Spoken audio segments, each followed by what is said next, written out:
So let's talk about what the narcissist, the covert narcissist, is doing when they go from idealizing you to devaluing you. In other words, they take you from feeling like you are up on a pedestal to something they stepped on in their walks of life. So let's understand what's going on when this happens. First of all, in a healthy relationship, it's normal in the beginning to idealize a person, right? Everything they do is perfect. They don't do anything wrong. They are your soulmate. They are everything you ever wanted in a person. And you're feeling like on cloud nine, like this is amazing. That's normal. That's normal to go through that period. I remember a friend of mine a long time ago told me, he's like, Michele, I don't really start investing in a relationship until like the 3 or 4 month mark, because in his opinion, that's when he would start coming off of cloud nine and down into reality. And that's when he could really evaluate this person. Now, everyone might have a different time period in their own eyes, but eventually we come back down to reality, right? And we start seeing that this person does have some amazing qualities, and there's some things that are really awesome about them and about how we click with them. But they also have these imperfections. They also have these things that maybe we're not so fond of.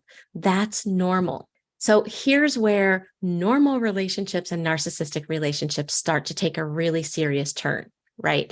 So in that normal relationship, we get to evaluate. We're like, okay, I really like this, this, this, and this. These aren't my favorite things, but even though those imperfections or those things that are maybe some pet peeves that we have, even though they exist, I really like this long list of things that this person has and how we click and how we mesh together. We're able to evaluate the things we like with the things we don't, and then make a concrete decision. Covert narcissists don't have the ability to think in the gray. They are all or nothing thinkers. They are black or white thinkers. So in the beginning, when they first meet you, to them, you are perfect, just like a healthy person could think that of a significant other. They're perfect for me. But to the covert narcissist, they take that word perfect really quite literal. And so as time goes on, and when they begin to see your imperfections or the things that they may not be so fond of, because they've never learned object constancy, which we'll talk about in another video, but because they've never learned that life is not all or nothing, they begin to see you as all or nothing. It's like a switch. It's this or that. And so when they begin seeing your imperfections, they begin to devalue you. But more is going on than that when they begin to devalue you. They are also seeing their imperfections. Okay, so for example, when you're in that idealization phase and you are viewing them as amazing and perfect, you are reflecting back what they want you to see as they polish their false self. This false self in the narcissist's eyes is perfect. And so during that idealization phase, when you are like, they are perfect, you are reflecting back to them what they need. And that helps them to see that they are perfect, because they're like, oh, I know I'm perfect. This is my false image. I polish it every day and it's shiny. Now this other person sees my false image, sees it's perfect, and they're reflecting that back to me. Oh, this feels so good. That's what the narcissist is going through. Now, as you begin to see that they're not perfect, because guess what? Nobody on this planet is, right? You begin to see that, they begin to see that in your eyes. They begin to see that you are no longer seeing them as perfect. And so that causes them to come face to face with their imperfection. You know, it's not always pretty. We don't like to see our imperfections. Our shortcomings can hurt us. They can cause us to feel different uncomfortable emotions, but that's life. And what we do with what we see shows a lot about who we are. I feel like I'm losing myself in this conversation. So let's back up. So when you start to see them as imperfect, right? You see them as imperfect. They see that. They come face to face with their imperfections. They can't handle that.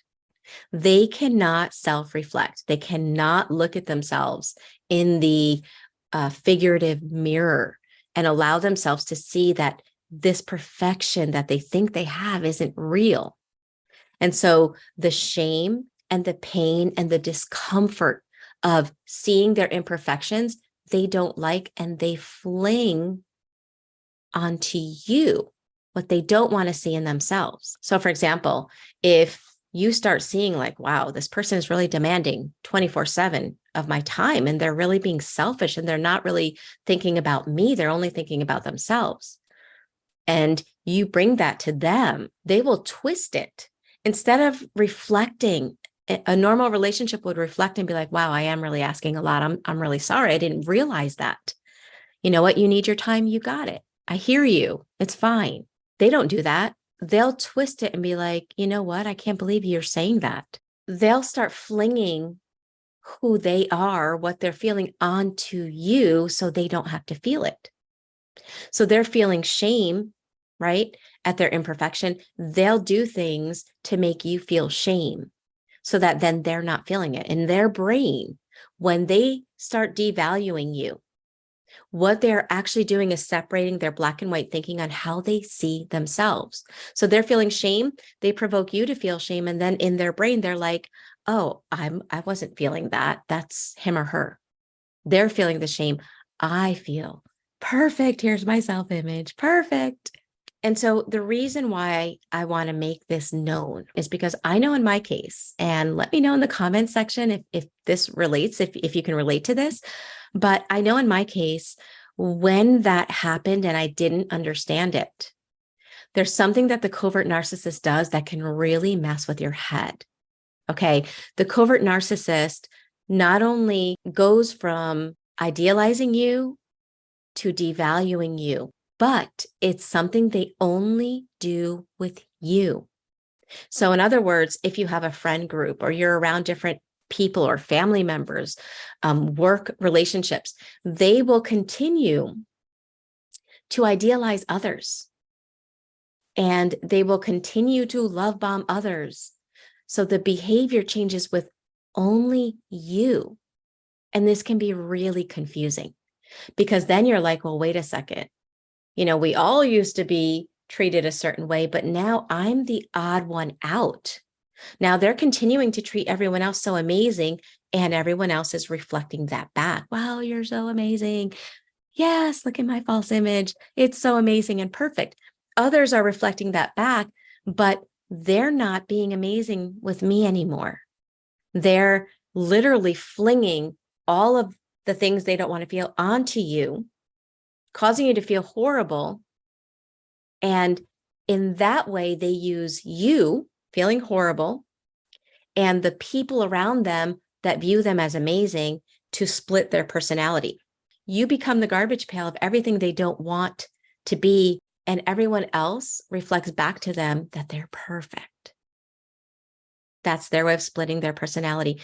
So this has nothing to do with you and everything with their inability to see in the middle, to have object constancy, to understand that people are not all good or all bad. This has to do with their inability to self-reflect and admit their imperfections and the things they need to work on. But when you don't know this, and I say this from experience, you think it's you. Why? Because why are they only changing with you? Why are they able to see all the good in other people, but not you? So you start to think, this is my fault. There's something wrong with me. What did I do? And especially if you have childhood trauma, especially if you had a parent that made you feel like you had to earn their love, especially if you had a parent that did the same thing, there is something that wakes up inside. It's a childhood wound. It is a belief that's kind of like saying, this is familiar and I need to try harder because maybe, just maybe, if I can please this person, I can get it right this time. And if I get it right, that means I am enough or worthy or lovable, or there's nothing wrong with me. I'm normal. And this is a subconscious wound that gets woken up. And that subconscious wound has way more power than your conscious mind. It will push you to yank your personality inside out so much that you won't recognize yourself. And if you wind up stuck in the relationship with a covert narcissist, trying to get back that beginning phase, by the end of that relationship, you will feel erased, numb, disconnected from your own inner self, depressed, or with anxiety, or flinging back and forth like a ping pong from one emotion of anxiety to depression and back and forth, alone, misunderstood, you will feel so far from who you really are. So if this resonates with you and you're like, oh, too late, Michele, like I'm there. I'm at that point, but I really want to invite you to come join us because the videos are awesome, but live interaction and having your questions answered and getting coaching for your specific circumstance is really, really powerful.